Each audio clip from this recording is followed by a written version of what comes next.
Et je fais mon premier mois à 5 chiffres, donc je fais mon premier mois à 20 000 €. Tu mets 3 000 € en publicité, Oui. t'en fais 20 000. C'est ça. En investissant dans ta formation, en fait, je ne me rendais pas compte que j'allais investir dans ma liberté. Tu gères la casquette maman, entrepreneur et en plus nouveau projet. Je fais un deuxième testing et en 3 jours, je fais 3 000 €. Là, tu fais 20 000 € de chiffre d'affaires par mois et t'as pas scalé. Non, tu peux avoir le meilleur produit du monde, si tu sais pas comment le vendre, tu ne vendras pas.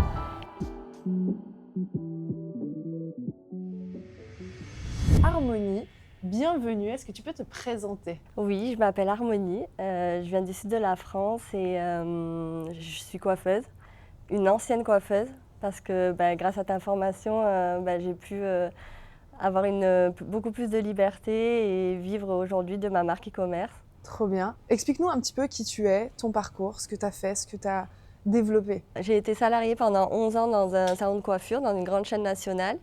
En 2020, j'ai ouvert mon propre salon privé à Montpellier et j'ai fait beaucoup de formations, notamment à l'étranger. Et c'est là que j'ai eu l'idée. En fait, à Londres, j'ai assisté à une formation animée par une coiffeuse australienne. Et elle avait vraiment des accessoires qui étaient beaucoup plus stylés, beaucoup plus pratiques qu'on a l'habitude d'avoir en France, notamment les papiers alu. Ok, donc tu dis les accessoires pour coiffer. Ok. Oui. Ok. Notamment des papiers aluminium. En fait, ils étaient beaucoup plus grands, beaucoup plus stylés qu'on a l'habitude de retrouver en France. Je passais un super moment, une super formation et je suis à l'aéroport et je cherche ces papiers aluminium et en fait, je les trouve pas. Et je suis avec ma mère et je la regarde, je dis je vais le faire, je vais le créer. Incroyable. Et du coup, ça a commencé comme ça. Je commence à rechercher des fournisseurs via une plateforme de sourcing. Et aussi, j'ai la directrice de la crèche de ma fille, parce que je suis maman aussi. Très bien. Maman d'une petite fille de quel âge? Elle a 5 ans, elle a 4 ans et demi. Ok, trop bien. Ouais. Okay. Donc là, elle est toute petite quand Ouais, elle est petite, c'était en 2023. Ok. Donc elle a à peine 1 an et demi, 2 ans. Ok. Et du coup, je me mets à la recherche de fournisseurs. Et en plus de ça, j'ai la directrice de la crèche de ma fille qui me dit qu'elle va voir son fils en Chine. Et qui, en fait, c'est un ancien camarade de classe. Ça fait 20 ans que je ne l'ai pas vu. Et en fait, là, j'ai une idée. Je me dis, j'ai commandé ces articles que j'avais vus à l'étranger. Et je lui donne, je dis, ça t'embêterait de l'amener à ton fils et de voir s'il peut m'aider avec ses contacts et tout. Et de là, elle accepte. Quelques semaines plus tard, lui, il accepte de m'aider. Et puis, du coup, tout s'enchaîne. Avec le recul, quand même, je me rends compte que créer du papier aluminium pour les coiffeurs, ça demande beaucoup d'investissement et beaucoup de MOQ. Du coup, je laisse tomber le papier aluminium, mais que pour quelques temps. Et je me concentre sur, je vais créer des tabliers. Ça aussi, c'était un article que j'avais vu, que j'avais repéré et qu'on n'a pas l'habitude de trouver en France. Donc, pareil, je me remets à la recherche de fournisseurs et je lance le 1er août 2024 ma marque d'accessoires de coiffure, Harmonie Boutique. Incroyable. Donc là, tu trouves quand même les fournisseurs avec ton ami qui est du coup basé en Chine. Oui, alors je trouve les fournisseurs et lui, il m'aide à créer le site et la logistique. Ok. Donc, il crée mon site sur WordPress. Que du code, vraiment pas du tout qui m'aide à faire du marketing. Il est très beau, mais vraiment c'est un site vitrine. Même si il y a quand même la vente, site il y a marchand. quand même un gap entre un site vitrine, on va dire WordPress. Maintenant, tu le vois avec un site qui est très simple à faire sur un Shopify, qui est vraiment destiné à la vente finalement. C'est ça. Donc là, Harmonie Boutique prend naissance début... Le 1er août 2024. 1er août 2024. Je commence avec des tabliers. Donc j'ai des tabliers en cuir vegan. Que tu as là, non? Oui. Que peut-être tu peux montrer. Bien sûr. Vas-y, montre. Vas-y, Harmonie, montre-nous les produits. Comme ça donne aussi un petit peu de contexte parce que son tablier en cuir, je ne sais pas si vous le verrez bien à la vidéo, à la caméra, mais c'est un cuir qui est vegan. Oui, c'est des déchets viticoles et du synthétique. Ok. J'ai préféré partir sur du cuir vegan parce que C'était pour les professionnels. Je sais qu'il y a des fois une approche un peu éthique des personnes important. qui sont arrêtées. Ouais, c'est bien parce que tu écoutes quand même ton client et tu fais Mm. attention à ce qu'il pourrait penser aussi sur la composition. Oui. Et là, c'est magnifique. Il est super beau avec les sangles. J'adore. Ouais, il y a des poches pour pouvoir vraiment mettre tous les essentiels de coiffeur. Ouais. Et puis il est super confort aussi, on pourrait croire qu'il est lourd, mais en vrai on peut vraiment le garder toute la journée. Léger. Il existe en 3 coloris. Et tu as les sangles. Ah oui, Oui. tu as 3 couleurs. Mm. Ok, tu as noir, Chocolat et taupe. et taupe. Magnifique. Et tu as les sangles aussi, donc les Oui. gens peuvent changer les sangles. C'est ça, alors j'ai un deuxième article, je pars avec un deuxième article et un tablier en TPU. Ouais. TPU c'est un plastique recyclable, Ok. donc c'est vraiment un peu comme, c'est beaucoup mieux que du PVC. Le PVC ça se froisse et c'est beaucoup moins résistant dans le temps, donc Ok. je pars sur du TPU qui est beaucoup plus premium. Et du coup ce tablier là ils peuvent l'acheter à l'unité et du coup choisir les sangles. J'ai différentes couleurs de sangles. Ok. Et ça permet de personnaliser son tablier. Ah, c'est et trop en bien. fait, il est transparent, donc on voit la tenue à travers. Ok. Donc c'est stylé. Ah, c'est trop ouais. bien. Et donc ça, c'est un produit avec l'accessoire. Et donc, tu développes d'autres choses. Oui, je développe d'autres choses en 2026, donc Ouais. en mars 2026. Ok. Donc ouais, donc un peu plus tard. Mm. Donc si on reprend, Mm. là, tu ouvres ta boutique, 1er août 2024. Ouais. Et donc, tu lances le tablier. Mm. Qu'est-ce qui se passe à ton lancement? Comment est-ce que tu fais des ventes? Qu'est-ce qui se passe un petit peu? Et j'utilise le seul outil marketing que je connais, c'est les partenariats avec les coiffeurs, les grands coiffeurs de France. Je les contacte tous, ils répondent quasiment tous OK pour m'aider. Ok. Donc je leur envoie les produits gratuitement, ils parlent de moi, de ma marque, ils me mettent en avant, sauf que du coup je sens que je plafonne parce que je fais à peu près 2 000 € par mois Ok. De qu'avec de d'affaires, l'organique. Et avec la gentillesse des coiffeurs qui repartagent de temps en temps du coup ma marque, je peux pas leur demander forcément Oui, parce plus. que toi, les coiffeurs, tu vas un petit peu au culot, tu les ça. contactes, tu leur dis ok, C'est ça. je t'envoie le produit Mm. et en échange, tu crées du contenu. C'est ça. Ouais, ok. Donc ils le font, mais voilà, je plafonne. Ok. Et, Là, tu te rends peut-être vite compte, et je te coupe, désolée, mais non. c'est vrai que souvent l'organique ou cette façon de faire, c'est bien au début pour te faire connaître. Et après, tu te rends compte quand même que tu mets tellement de temps pour final ouais, pas assez de résultats. Pas assez de résultats. Voilà. Je commence à avoir ton contenu sur les réseaux, à suivre ta page, et il y a des phrases qui résonnent en moi, du style tu peux avoir le meilleur produit du monde, si tu ne sais pas comment le vendre, tu ne le vendras pas. Et je me reconnais dans ce que tu dis, parce que j'ai l'impression que mon produit est vraiment top et on ne l'a pas en France. Donc vraiment, je me reconnais dans tes mots et je décide de booker un appel et ensuite de ça, de prendre la formation. Ok. Donc le 1er septembre 2025, je lance le site sur Shopify. Ouais. Et là, je passe de 2 000 € de chiffre d'affaires à 5 000 € juste en changeant le site, en passant de WordPress à Shopify. Et donc déjà, franchement, déjà c'est ouf. Ok. Donc ça te laisse le temps, septembre-octobre, de faire tes publicités aussi, Oui, avant de lancer en ads. c'est ça. Ok. Donc tu lances tes ads. Oui, je les lance le 15 novembre. Ok. Du 1er novembre au 15 novembre, je fais 1 000 €. Et le 15 novembre, je lance mon premier testing. Et je fais en 15 jours 5 000 € avec les ads. Incroyable. Ouais. Est-ce que là, pour toi, c'est un peu une... déjà, c'est la première fois, tu vois que tu peux aller plus haut. Et finalement, en mettant pas plus d'énergie sur ton business, quand tu compares, quand tu fais de l'organique, de démarcher des gens, de convaincre, d'envoyer les produits, etc. Et là, puis on fait quand même du contenu pour le réseau, oui. pour Bien les sûr. réseaux sociaux. Donc au final, on en crée quand même du contenu. Ouais. Alors que là, on en crée pour faire pour les ads. La publicité. Ouais. Et donc là, tu lances tes pubs, donc ça veut dire 1 000 € les 15 premiers jours, 5 000 les 15 derniers jours. Ouais. Donc déjà là, tu fais x5 de 15 jours à 15 jours, donc tu fais 6 000 € sur le mois. Oui. On est en novembre, et qu'est-ce qui se passe après? Comment ça se profile? En décembre, je lâche un peu. C'est mon plus gros mois en coiffure. Donc c'est vrai que je me focus sur mon salon, sur mon Parce que métier les gens de se coiffeuse. font coiffer pour les fêtes et C'est tout, ça. hein, c'est ça. Ok, d'accord. Donc je ne peux pas continuer la formation. Il faut savoir que pendant 2 ans, quand j'ai créé la boutique, je me suis levée à 5 heures. J'avais que 2 heures par jour pour travailler sur ma boutique. Parce que le reste du temps, de 8h30 à 18h, je coiffais. Ok. Donc, du coup, là, je décide de lâcher un petit peu la formation pour me focus sur mon métier. Et toi aussi ta fille? Ouais, j'ai ma fille aussi à gérer. Donc tu gères la casquette maman, entrepreneur et en plus nouveau projet. C'est ça. Donc tu es un petit peu à droite à gauche, mais tu te donnes les moyens quand même. Tu te lèves plus tôt, tu décides quand même de te mettre dans un certain flow. Et ça, c'est hyper important. Je pense qu'il n'y a pas tout le monde qui se dit, ok, même si je travaille, j'accepte de me dire, ok, je me lève plus tôt pour consacrer du temps à ça. Oui, c'est vrai que depuis que j'ai commencé l'entrepreneuriat, c'est vrai que c'est fou comme tout est possible. Vraiment, tu te dis, en fait, si tu te donnes, c'est possible.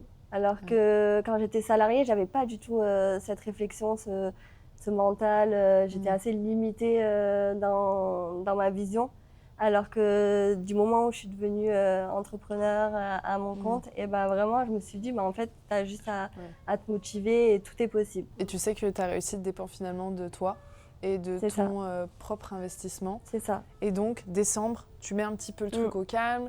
C'est ta grosse saison dans la coiffure, donc tu as un méga rush. Il y a les fêtes de Noël aussi, après tu as le Nouvel An. Arrive au mois de janvier. En janvier, je traîne un peu. Je me remets un peu du rush de décembre. Et puis surtout, là, je me dis, je crois que j'aime vraiment ma marque e-commerce. Et je commence à me poser des questions sur l'avenir. Et du coup, je traîne un peu. Je relance les ads. Donc, je fais pareil, 1 000 € du 1er janvier au 28 janvier. Ok, en organique. En organique. Et là, le 28 janvier, je me lance, je fais un deuxième testing. Et en 3 jours, je fais 3 000 €. Genre du 28 janvier au 31 janvier. C'est ouf parce que là, tu fais quand même 3 testings en ads. 3 fois, c'est dans le vert de ouf. C'est incroyable. Parce qu'en fait, je sens le changement et du coup, j'arrive pas à accumuler les deux. Je sens que je peux plus. Donc après, je fais qu'une semaine en février de ads. Donc je prolonge le janvier. Je fais pareil, 5 000 € en une semaine en février. Et puis là, je décide que j'arrête la coiffure. Alors, le 14 février, j'arrête la coiffure. Ma décision, elle est prise. Je fais autant de chiffre d'affaires en boutique, avec la boutique qu'en coiffure. Donc voilà, le 14 février, j'arrête la coiffure. Ça, c'est une grosse transition parce que toi qui as fait plein de formations dans ton métier, tu as découvert plein de choses, tu as évolué dans plein de choses. Là, tu te dis, ok, je décide d'arrêter mon activité pour me mettre à fond sur ma marque. Mais je pense qu'il y a un vrai truc, c'est que quand tu bosses pour toi dans un service, ton temps il est quand même très corrélé à l'argent que tu gagnes. Alors qu'en e-commerce, tu vois un levier de ok, je peux travailler quand même moins, gagner plus. Et donc là, tu décides d'arrêter la coiffure. Et qu'est-ce qui se passe ensuite? Je me prépare à ma future vie, ma nouvelle vie, que j'avais tellement hâte. Franchement, vraiment, je pensais en investissant dans ta formation, en fait, je me rendais pas compte que j'allais investir dans ma liberté. Donc du coup, je suis trop contente, je suis trop excitée. Mars, je me mets à fond, donc je reprends vraiment les vidéos, la formation. Voilà, je suis motivée, j'ai 100% de mon temps. Et je fais mon premier mois à 5 chiffres, donc je fais mon premier mois à 20 000 €. Incroyable. J'ai pas encore passé le niveau de scaler les publicités, j'ai pas encore passé ce niveau-là, mais bon voilà, juste. Mais c'est ouf. Je lance les publicités à 100 € par jour, et du coup je fais 20 000 €. Donc ça veut dire 100 € par jour, tu mets 3 000 € en publicité, tu en fais 20 000. C'est ça. C'est un chiffre d'affaires que je pense que tu n'as jamais fait dans la coiffure. Non. Et en coiffure, je faisais à peu près 4 000 € par mois. Mais pas en bénéfice, vraiment. En chiffre d'affaires. Et mon temps, c'était de 8h30 à 18h non-stop, je ne mangeais pas. Et c'est ton premier mois où tu quittes la coiffure et tu n'as pas encore scalé. C'est ça. Et c'est incroyable. Et après, ça continue comme ça parce que tu vas aussi développer la partie B2B. Oui, en mars, j'ai une opportunité qui vient à moi, c'est rentrer dans un gros groupe de grossistes de coiffure, c'est Bleu Libellule en France. Du coup, je me lance dans tout ce qui est recherche du merch, encore une nouvelle activité. J'adore, en fait, ce que j'adore, c'est que j'ai arrêté la coiffure qui était un métier créatif, mais j'arrive à être encore créative avec ma marque e-com. Du coup, au niveau des matières, choisir les visuels. Et du coup, là, maintenant, le merch, je peux choisir vraiment le design qui me plaît, mon image de marque. Donc, tout ça, ça reste créatif. Donc, voilà. C'est hyper créatif, la création de marque. Et peut-être tu retrouves ça dans la Oui. coiffure, qui est quand même très créatif. Mais en fait, créer une marque, moi, je trouve que c'est tellement créa. Enfin, tu fais des visuels, c'est créatif. Tu fais des scripts, tu développes tes produits, tes packaging. Là, tu peux peut-être nous montrer, là, tu as un packaging que tu as développé qui était, du coup, pour les produits Alu. Donc, en fait, tu avais développé le tablier. Et plus tard, tu développes la cape, qui est une cape de coiffure que je vais vous montrer. Je vais éviter de toucher le micro pour que ça fasse trop de bruit. Mais c'est une cape de coiffure, chose qui ne se fait pas normalement dans les coiffeurs parce que tout le monde utilise des vieux sacs plastiques méga moches. Oui, on est d'accord. on utilise des capes jetables. Ça fait vraiment comme des sacs plastiques. Quoi. Vraiment, et là, tu développes une cape qui est vraiment stylée. Et donc ça, tu l'as développée quand ? Et ben mars 2026, je lance les capes et les papiers aluminium. Et les papiers alu, ok. Et du coup, les papiers alu, les papiers aluminium, je me suis remis à la recherche. Du coup, j'avais lâché au début à cause des MOQ et aussi parce que c'était très coûteux. Donc, je lance les tabliers et peut-être novembre 2025, je me mets à la recherche de fournisseurs. Allez, je reprends mon projet de base qui était de créer des papiers aluminium. Il faut savoir qu'en France, on a des papiers aluminium qui font 12 cm de large. Et lors de cette formation à Londres, elle utilisait des papiers aluminium de 20 cm. Et en fait, ça permet de faire des sections plus grandes, donc c'est un gain de temps. Même au niveau du design, franchement, c'était trop stylé. Moi, je trouve que sur les réseaux, maintenant, on est un peu tributaire de l'image de marque, de l'image. Même en tant qu'artiste, je trouve que l'image sur les réseaux, c'est important. Donc, je décide de repartir à ma recherche sur la création de papier aluminium. Je ne fais pas la dimension que j'avais vue à Londres. Qui était grande quand même. Oui, 20 cm sur 40, je me suis dit, si c'est des coiffeurs qui n'ont pas fait la formation, ils vont difficilement s'identifier à cette dimension. Donc, je commence par créer 15 cm sur 30. Et ton packaging, du coup, que tu développes aussi ? Oui, j'ai tout créé de A à Z, que ce soit le choix des couleurs, le design, le nom. Incroyable. J'ai même choisi le gaufrage. C'est-à-dire qu'il y a plusieurs gaufrages pour du papier aluminium professionnel. Et on a du orange peel, c'est vraiment la qualité qu'on peut retrouver en France aujourd'hui. C'est vraiment un effet peau d'orange, mais qui est très épais. Alors que pour les balayages australiens, on commence à connaître un peu ce type de balayage en France, c'est un peu la tendance. Et on fait quand même beaucoup de papier, on fait vraiment du full balayage, donc on fait beaucoup de papier avec des mèches très très fines. Et ce papier aluminium en orange peel, effet orange peel, il est dur à plier. Et du coup, ça fait vraiment une épaisseur et c'est dur de superposer. Tu te retrouves avec je ne sais pas combien de papiers sur la tête. Et ils sont durs à plier pour faire du contouring très fin et très serré. C'est un peu dur, donc je décide de le faire beaucoup plus fin que ce qu'on a l'habitude de retrouver en France.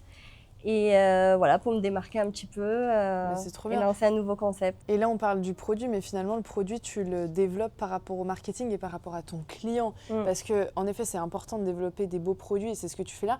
Mais surtout, toi, ce que tu viens faire, c'est que tu viens répondre à des problématiques que tu as observées sur ton marché. Oui, j'ai appris le marketing grâce à tes vidéos et à la formation. J'ai tout appris, en tout cas pour tout ce qui est ads, j'ai tout appris grâce à la formation de la BWA. Et le site aussi, c'est toi qui le fais sur Shopify ? Oui, il faut savoir qu'avant de faire partie de la BWA, j'étais très dépendante de personnes de mon entourage. J'avais un ami qui m'aidait à faire le site. Il ne m'aidait pas, il me faisait mon site. Tout le monde, j'étais vraiment dépendante de tout le monde. Alors que grâce à la formation, je suis devenue vraiment indépendante et je gère tout aujourd'hui, c'est-à-dire je gère le site web, je gère le SAV. J'aime beaucoup, je continue à garder cette proximité avec mes clients. Je leur réponds, je fais des notes vocales, donc voilà. Mais je gère tout aujourd'hui et ça, c'est vraiment une liberté de pouvoir te dire, de ne pas attendre que quelqu'un soit disponible pour t'aider. Voilà, gratuitement en plus. Donc, là, c'est toi qui le fais en plus. Et c'est facile à utiliser Shopify. Et moi, je me souviens, tu étais dans les lives privés. Et d'un live à un autre, on regardait, on optimisait, on mettait en place, on rechangeait, etc. Donc, c'est pas si compliqué en fait. Non. Les lives, ça m'a beaucoup aidé parce que du coup, en taux de conversion, grâce au live en mars, ça m'a beaucoup aidé. Même si j'ai pas encore passé le niveau de ce qu'est la publicité, le fait qu'on ait repris le site, qu'on ait changé, ça a vraiment changé le taux de conversion. C'est trop bien qu'on fasse cette interview maintenant. J'ai hâte qu'on la fasse. On en refasse une, même, genre toutes les deux, dans un an, pour voir tourner l'évolution. Parce que là, tu fais 20 000 € de chiffre d'affaires par mois et t'as pas scalé. Non. Et le niveau d'optimisation peut tellement aller plus haut. Comment est-ce que tu te sens aujourd'hui à te dire, est-ce que tu es fière de toi de dire je quitte la coiffure, je lance mon premier mois, je fais 20 000 €. Comment est-ce que tu ressens ça toi aujourd'hui? En fait, je suis passée de 2 heures par jour à accorder à ma marque à avoir vraiment beaucoup de temps, genre vraiment tout mon temps. Et je sens qu'aujourd'hui, j'ai besoin de me structurer un petit peu pour... Avant, je priorisais, c'est-à-dire j'avais 2 heures, donc vraiment, je faisais des tâches qui étaient vraiment efficaces. Alors que là, au mois de mars, c'est vrai que je suis partie un peu dans tous les sens. J'ai fait encore des nouveaux produits, j'ai lancé les ads, je fais aussi un pop-up le 29 juin. J'organise un pop-up store à Montpellier avec un grand coiffeur de Paris. Et du coup, voilà, c'est vrai que j'ai fait plein de choses. Là, j'ai besoin d'apprendre de cette nouvelle vie, de trouver mes repères, avoir une organisation, être structurée. C'est vrai que je trouve que l'entrepreneuriat, c'est vraiment le programme de développement personnel vraiment le plus puissant. J'adore bosser sur moi. Donc là, on va dire que j'apprends de cette nouvelle vie et de ces petites erreurs que j'ai fait en mars pour l'avenir. Et ça, je suis très d'accord. Je pense que quand tu quittes ton activité principale où tu as déjà un cadre, tu as des horaires, tu es structuré, quand tout d'un coup tu dis « Ok, maintenant j'ai toute la journée pour travailler sur ma marque et en plus de ça, tu génères quand même de l'argent à côté. Donc tu as aussi ce truc de la hype, de dopamine, de ok, ça fonctionne. Je pense que c'est tout à fait normal d'apprendre à structurer ses journées, ses semaines, son mois, etc. C'est quoi un petit peu pour toi les prochaines étapes? C'est quoi ta vision? De continuer à créer des produits qui mettent en valeur notre métier. Je trouve qu'en France, on n'est pas encore au point là-dessus. Ça reste assez cheap, tout ce qui est matière et même en termes de visuel. Donc, continuer à créer des articles autour de la coiffure. J'aimerais bien développer le B2B avec les grossistes de coiffure, de la vente au retail. Et les événements, du coup, premier pop-up, c'est quelque chose que tu veux continuer? Un peu ce que j'aimerais, genre vraiment, c'est de participer au MCB, c'est le mondial de la coiffure. C'est une fois par an. J'aimerais bien faire un événement là-bas, avoir mon stand et participer à cet événement. C'est un peu l'objectif. C'est trop bien. C'est un peu l'endroit où tous les grands coiffeurs vont se fournir, voir les produits aussi. C'est ça, et c'est vraiment un événement autour de la coiffure. Tout le monde se rencontre, tout le monde échange. Il y a pas mal de soirées entre coiffeurs ce week-end-là. Parce que vraiment, ce que j'aimerais garder par rapport à mon métier de coiffeuse, c'est le contact avec les gens. Donc, j'ai pas forcément envie de créer plusieurs événements. Par contre, j'aimerais bien passer un peu voir les coiffeurs avec qui je travaille, les rencontrer, discuter, échanger avec eux, ça j'aime bien. En fait, tu étais ton propre client presque et tu as vraiment cerné ce qu'eux ils avaient besoin et tu arrives à matcher ce qu'eux ils ont besoin et en plus garder le plaisir créatif, social, de pouvoir les faire participer, c'est vraiment tellement bien. Et juste avant, en off, tu me parlais d'indépendance, qui est un truc important pour toi. Oui, c'est un peu, quand tu parlais, est-ce que je suis fière? Je pense que c'est vraiment la chose où je suis plus fière, c'est d'être vraiment indépendante. Indépendante, tu fais ce que tu veux, tu choisis je fais ce que je veux, c'est moi qui choisis, voilà. J'ai plus besoin d'attendre, j'ai plus de peur parce que je suis formée, je connais, il y a aussi tout ce qui est le Discord de la BWA où on peut échanger entre nous, échanger avec les coachs. Je me sens soutenue, même si je suis indépendante, je me sens soutenue dès que j'ai des questions. Voilà, dès que j'ai des questions, des choses à travailler, je me sens vraiment entourée. On est là dans le Discord pour répondre à tes questions. Pendant les lives, on est là aussi pour échanger. En plus, je trouve que c'est bien. En tout cas, les lives privés, j'aime bien parce qu'on est des petits groupes, ce qui permet qu'on soit ensemble, que je puisse aussi, par exemple, te voir chaque semaine pour dire, ok, qu'est-ce qu'il faut faire, qu'est-ce qu'il faut mettre, qu'est-ce qu'il faut changer. Et aussi, tu as rencontré du monde, donc on s'est rencontrés la première fois en Suisse aussi, ici au Millennium, où tu étais venue faire une classe en présentiel, donc une dimension aussi qui est physique, où tu as aussi accroché avec certaines personnes, dont Joséphine qui est aussi là, et où vous habitez pas très loin. Donc il y a aussi cet aspect communautaire où tu dis, mais en fait, je suis pas seule. C'est vrai que c'est quelque chose que j'apprécie, le fait que tu organises tous ces événements. Ça encourage aussi et on apprend à connaître des personnes qui ont la même vision et les mêmes motivations que nous. Donc ça booste, vraiment ça booste d'avoir les résultats de chacune, d'échanger et même te rencontrer. Je suis un peu en mode tout ce qu'on a discuté là. Je veux pas te décevoir là. Dès que je rentre, Ah non. c'est un peu en mode dès que je rentre, il faut que je me mette à fond. Moi, j'aime bien ce que tu dis parce qu'il faut que ça reste une source de motivation pour toi. Bah, c'est une motivation de se rencontrer tous. En fait, tu es boosté tout le temps. Alors que si c'est une formation où on est un peu laissé à l'abandon, un peu lâché qu'avec des vidéos, je trouve que on peut vite un peu lâcher. Ça dépend des personnes, mais c'est vrai que moi, ce format-là, ça me plaît. Parce que du coup, on est tout le temps drainé, tout le temps boosté par les résultats des autres, la communication, plein d'idées. Et c'est pour ça que je voulais créer un environnement dans la BWA qui est stimulant. Parce que moi, c'est exactement le mot. Voilà, stimulant, où tu n'as pas ce côté théorique tout le temps. Moi, je trouve que c'est pesant la théorie, de regarder des vidéos. Honnêtement, je trouve ça chiant. Tu n'as pas l'impression d'avancer, alors que toujours être dans l'application, de mettre en place et de voir des résultats. En fait, c'est ça l'huile du moteur. C'est de mettre en place, de voir que tu avances, d'être dans l'action et de voir des résultats pour après, ensuite continuer et puis continuer. Ouais. Mais pour ma part, oui, parce qu'en plus je suis coiffeuse, donc j'ai pas un métier qui a l'habitude de regarder des vidéos et suivre à l'écrit. Moi, j'ai besoin du contact avec les gens. Donc c'est vrai que voilà, pour moi, ça a fait beaucoup la différence, cette formation. Le fait qu'il y ait du contact, il y ait de l'échange, ça m'a vraiment aidée. Trop bien. Et il y a aussi un sujet qui était important où tu parlais de santé mentale avant. Tu parlais de se sentir bien. Qu'est-ce que ça veut dire pour toi être en bonne santé mentale et se sentir bien pour peut-être réussir? Oui, je trouve que en fait, prendre soin de sa santé mentale, vraiment, c'est important pour tenir sur du long terme. Je pense que pendant 2 ans, quand j'ai créé la marque, j'ai pas pensé à ça. Ça m'a joué des tours à des moments dans ma carrière et du coup, j'ai vraiment aussi analysé ça et quand je prends soin de ma santé mentale, quand je fais du sport, je m'entoure des bonnes personnes, et j'avance plus vite et j'avance mieux. C'est primordial.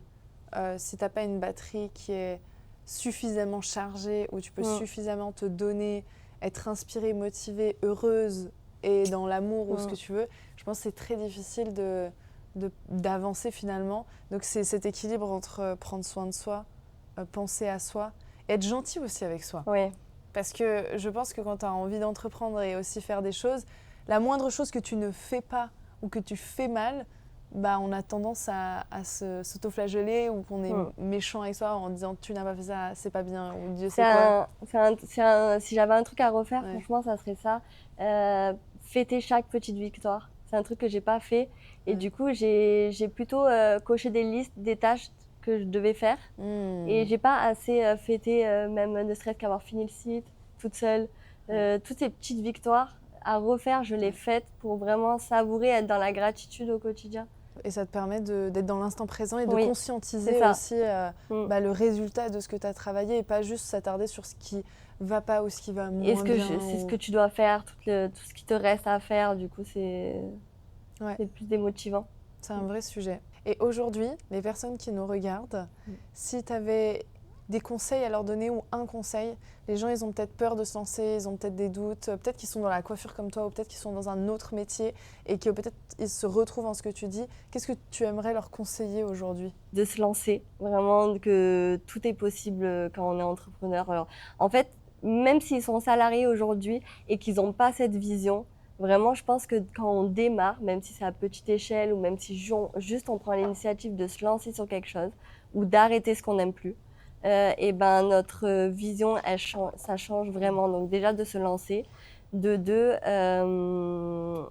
s'il se lance, j'aime bien la phrase que tu dis toujours, c'est pas un sprint, c'est un marathon. Vraiment prendre le temps de bien faire les choses et de pas, dans sa tête, se dire dès qu'on commence, au bout d'un mois, c'est bon, je suis la meilleure dans le e-commerce, je sais gérer ça. Vraiment de prendre le temps et aussi de fêter toutes ces petites victoires une fois qu'ils seront dans le truc. Dans le process. C'est très bien, ça apporte, ça demande de fêter les victoires, de relativiser de ce qui va moins bien des fois, ce qui arrive dans un parcours entrepreneurial, mais même dans un parcours salarial. Je trouve que c'est très bien de voir ça comme un marathon et c'est primordial parce que c'est pas tous les jours tout beau, tout rose et de toute façon ça sert à rien de sprinter. Entreprendre c'est peut-être l'histoire d'une vie. Oui, c'est ça. Donc tranquille, on a le temps, on a le temps, on a le temps de vivre la vie, et en il faut plus pas c'est rush vraiment la vie. bien. Bah écoute Harmonie, merci beaucoup. Merci à toi. Merci. Écoutez l'équipe, j'espère que ça vous aura plu. Je suis très heureuse que Harmonie ait pu venir nous partager sa vision, sa manière de faire les choses. Et si vous avez envie de lancer votre marque e-commerce, juste en bas, vous avez une masterclass qui est 100% gratuite où je vous montre l'une de mes marques, mais je vous montre aussi le processus de la recherche du produit, du site à la publicité. Et à la fin, vous pourrez réserver un appel. Et pendant cet appel, ça nous permettra de discuter ensemble de tes objectifs, de ce que tu as envie de créer, de ce que tu as envie de lancer. Donc je vous dis à tout de suite dans la vidéo juste en dessous.